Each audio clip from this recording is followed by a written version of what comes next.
नमस्कार, मेरा नाम है डॉक्टर पुरु धवन और आज इस वीडियो में हम बात करने वाले हैं शोल्डर एक्सरसाइज के बारे में कि एक पैरालिसिस पेशेंट को किस तरह से अपने शोल्डर की एक्सरसाइज करनी चाहिए।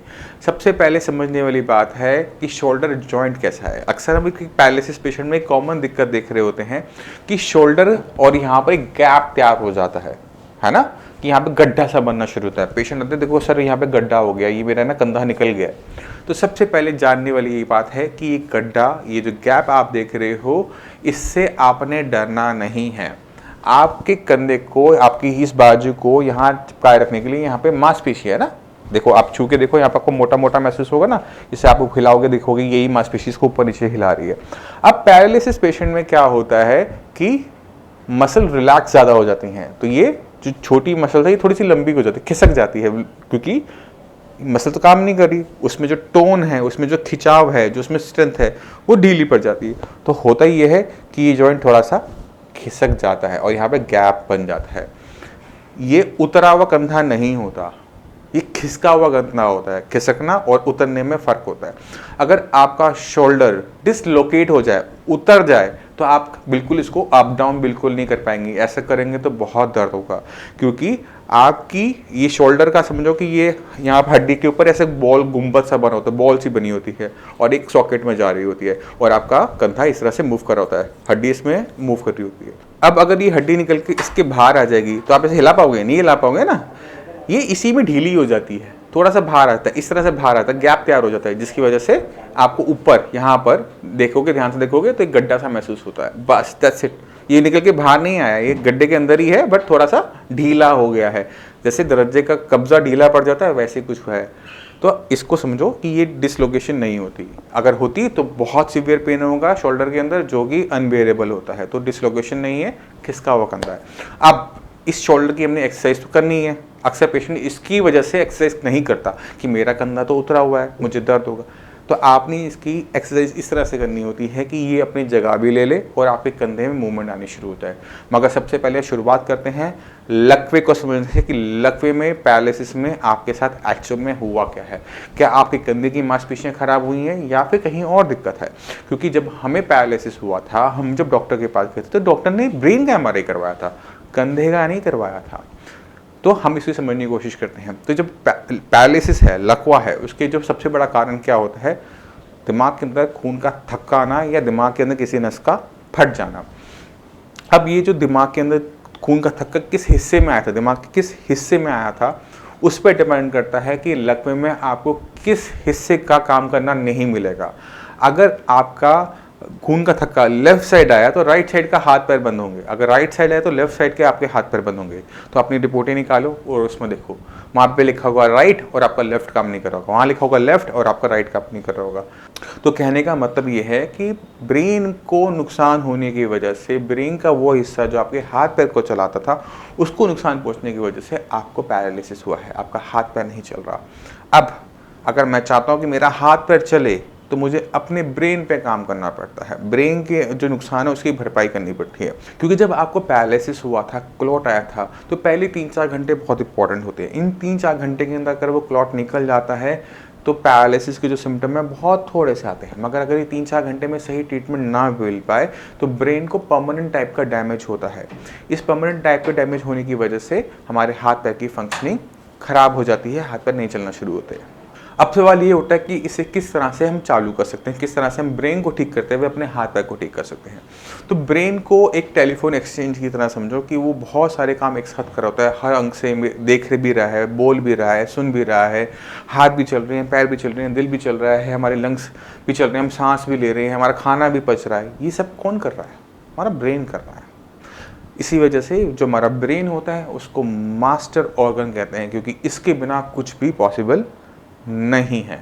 अब ये जो ब्रेन होता है ना, इसमें हर चीज़ के साथ कनेक्शन बने हुए हैं, आपके पेट के साथ, आपकी स्किन के साथ, आपके आंखों के साथ, सबके साथ कनेक्शन बने हुए हैं, तभी हम सारा कुछ देख कर रहे हैं, प्रोसेस कर रहे हैं, याद कर पा रहे हैं।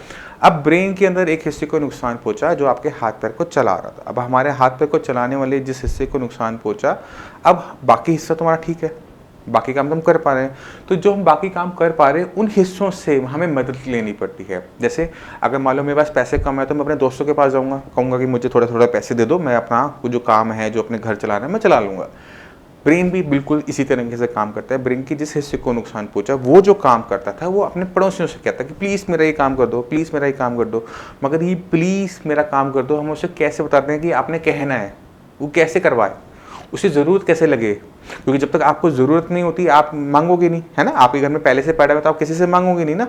मगर हमने भी तो उस ज़रूरत को पैदा करना होता है। तो हम एक छोटा सा काम करते हैं, हम करते हैं एक्सरसाइज। अब हम एक्सरसाइज करने की कोशिश कर रहे हैं, हाथ उठा रहे, उठ नहीं रहा। अब ब्रेन को लग रहा है कि मुझे इस हाथ को उठाना है, तो मुझे अपने पड़ोसियों से बात करनी चाहिए कि वो मेरी मदद करे। ये चीज़ होती है, इसलिए एक्सरसाइज ज़रूरी होती है, क्योंकि वो आपकी ज़रूरत बनाता है, आपके ब्रेन की ज़रूरत बताता है कि ब्रेन उस पर काम शुरू करे, अपने पड़ोसियों से कहे, जो हिस्सा नुकसान पहुंचा है वो अपने पड़ोसियों से कहे प्लीज़ मेरी मदद कर दो, है ना। तो ये बहुत इंपॉर्टेंट चीज़ें होती हैं कि इसलिए हम एक्सरसाइज करवाते हैं कि वो आपकी रिक्वायरमेंट तैयार करता है, आपकी वो ठीक होने की भूख तैयार करता है। और जिस पेशेंट में ठीक होने की इच्छा होती है वही पैरालिसिस से बाहर निकल पाता है। जो पेशेंट सोचते हैं कि मुझे ठीक नहीं होना, मैं ठीक नहीं होना चाहता, उनको कोई मदद नहीं कर पाता। इसलिए सबसे इम्पॉर्टेंट है अपनी अंदर इच्छा शक्ति लेकर आना कि मुझे आज की तारीख में ठीक होना है। अब हम आज बात कर रहे थे इस वीडियो के अंदर शोल्डर एक्सरसाइज की, जिसको हम कहीं पीछे भूल आए हैं, हम भूल ही गए, हमने इस बारे में बात कर रहे थे। तो वापस अपने टॉपिक पे चलते हैं और शोल्डर की एक्सरसाइज को समझने की कोशिश करते हैं। अभी शोल्डर हमने बताया कि ये बॉल एंड सॉकेट जॉइंट होता है, ये हमारा एक खोल के अंदर चल रहा होता है। आपके सामने इमेज भी आ गई, अब आप समझ गए होंगे जो मैं ऐसे बना रहा हूँ वो क्यों बना रहा हूँ। अब इसकी देखो ये रोटेशन है, हम बॉल डालते हैं ना, क्रिकेट की बॉल डालते हैं ऐसे रोटेशन करके डालते हैं, ये इसकी मैक्सिमम मूवमेंट है, ये इसकी मैक्सिमम मूवमेंट है। इससे ज़्यादा हमारा हाथ नहीं चलता है ना, किसी भी डायरेक्शन में इससे ज़्यादा नहीं जाता ना। बस यही एक्सरसाइज आपको करनी होती है क्योंकि यही हमारी ज़रूरत है। तो 3 exercises, up down, left right, इससे पीछे तो जाएगा नहीं ना। तो ये एक्सरसाइज हम करने की कोशिश करेंगे, इसमें हमारी रोटेशन ही हो गई और सबको एक साथ करने का तरीका ये होगी। अब ये एक्सरसाइज करनी कैसे है, तो आप एक दीवार के साथ खड़े हो जाओ, है ना। अब दीवार के साथ खड़े होने के बाद आप दीवार पे घेरा बनाने की कोशिश करो कि इस तरह से मैं इस पर घेरा बना सकूँ। तो अपना हाथ लिया और इस तरह से घुमाना शुरू किया। अब ये एक्शन हम कहीं और भी करते हैं, जब कोई खेत में मतलब घास काटता है, चारा काटता है, तो ये मूवमेंट होती है। अच्छा, ये मूवमेंट एक और जगह होती है, पार्कों के अंदर। पार्कों में आजकल जिम लग गए हैं तो वहाँ पर भी एक चक्री होती है ना, ये चक्री। तो ये जो चक्री है, जो हम किसी मशीन के साथ करें या दीवार के साथ खड़े होकर इस तरह से करें, ये एक्सरसाइज का पार्ट है। इसे आप करने की कोशिश कीजिए, क्योंकि जब आप ये एक्सरसाइज कर रहे हैं, रोटेशन कर रहे हैं, शोल्डर की रोटेशन कर रहे हैं, इसमें मैक्सिमम शोल्डर की एक्सरसाइज हो जाती है, कुछ नहीं बचता। हाथ नीचे भी गया, ऊपर भी आया, वो भी पीछे से, तो ये वाली एक्सरसाइज भी हो गई, मतलब इस तरह से लाने की, पर आपको भी इसमें ताकत आ गई, ये वाली भी आ गई, और रोटेशन, सिर्फ रोटेशन से। तो सिर्फ शोल्डर की रोटेशन करने से शोल्डर की सारी एक्सरसाइज एक ही साथ हो जाती है।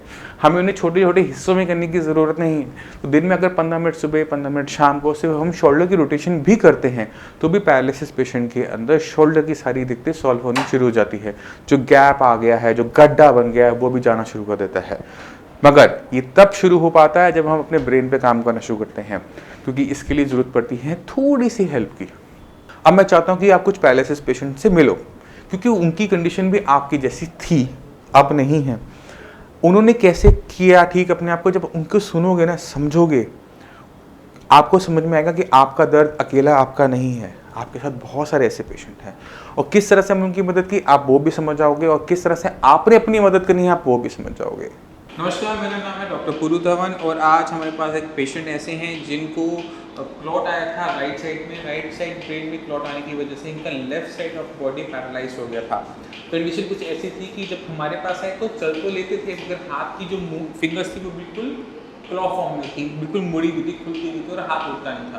तो चलते हैं पेशेंट के पास और देखते हैं कि पेशेंट को कितना इंप्रूवमेंट मिला 1 महीने के साइंस इंजीनियरिंग के ट्रीटमेंट। तो लक्ष्मी जी, आपको ये दिक्कत कब शुरू हुई थी, कब हुआ था पैरालिसिस का अटैक? मेरे को हुआ था सर होली वाले दिन सुबह 8:15 8/8 20 मार्च को। 20 मिनट। और तब क्या दिक्कत हुई थी?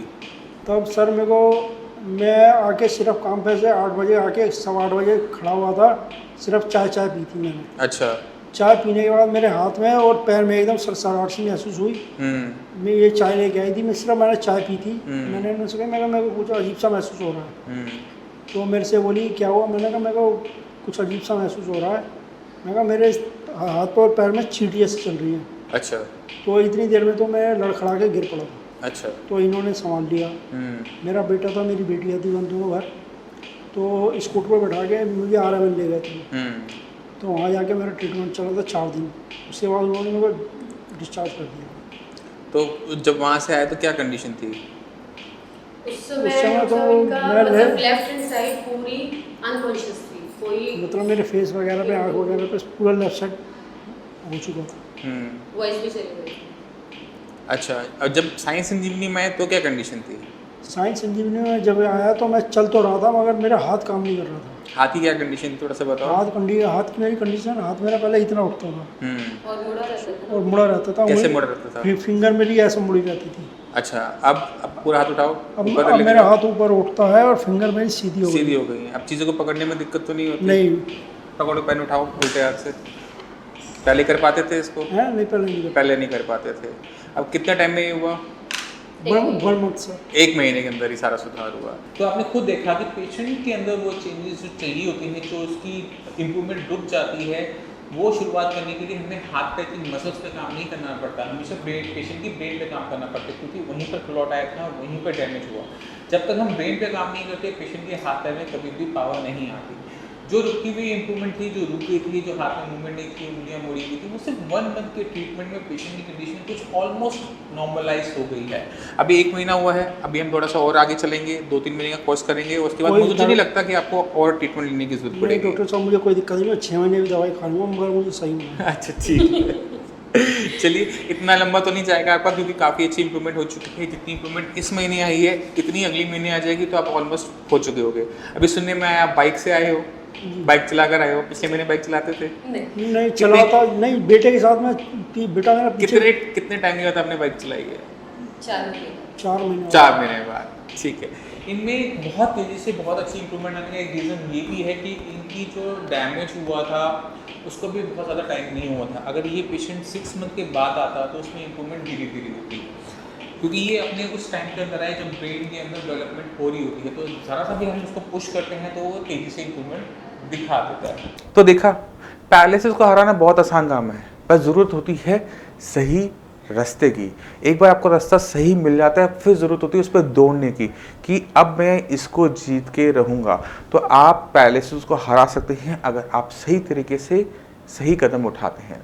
ना सिर्फ अपने हाथ पैर पे काम करते हैं, बल्कि अपने ब्रेन पर भी काम करना शुरू करते हैं। और जब हम ब्रेन पे काम करना शुरू करते हैं तो रिजल्ट्स आपके सामने हैं। मैं उम्मीद करता हूँ इस वीडियो से शोल्डर की एक्सरसाइजेस के बारे में आप इन डेप्थ नॉलेज दे दिया होगा। आप समझ गए होंगे किस तरह से हम शोल्डर की एक्सरसाइज, सिंगल एक एक्सरसाइज कर अपने शोल्डर के गैप को भी खत्म कर सकते हैं और शोल्डर की भी हम एक्सरसाइज कर सकते हैं। अब इसी के साथ आप सभी से चलने की आगे चाहूँगा। मिलते हैं अगली वीडियो में, तब तक के लिए नमस्कार। आप चाहें तो दिए गए WhatsApp नंबर पर अपनी रिपोर्ट शेयर कर सकते हैं और पा सकते हैं फ्री कंसल्टेशन सीधे हमारे एक्सपर्ट से।